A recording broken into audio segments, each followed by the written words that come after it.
অজু করার সময় অজুর পানি যখন মুখে লাগাবেন একটি দোয়া পড়বেন, আপনার চেহারা নূরের মতো উজ্জ্বল হয়ে যাবে ইনশাআল্লাহ। আপনার চেহারা নূরের মতো উজ্জ্বল হয়ে যাবে। চেহারা থেকে ব্রণ, মেস্তা, কালো দাগ সহ যাবতীয় সমস্যাগুলো আল্লাহ তাআলা দূর করে দিবেন এবং আপনার রিজিকে বরকত হবে ইনশাআল্লাহ।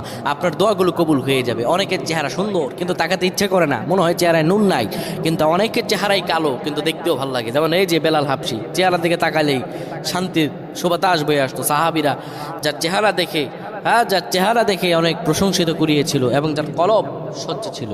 প্রিয় ভাইরা আমার, অজু যখন আপনি করবেন, অজুর পানিতে যখন আপনার চেহারা ভিজাবেন, তখন অজুর পানিতে আপনি এই দোয়াটা 3 বার পরে, দুরূদ শরীফ 3 বার পরে ফু দিবেন।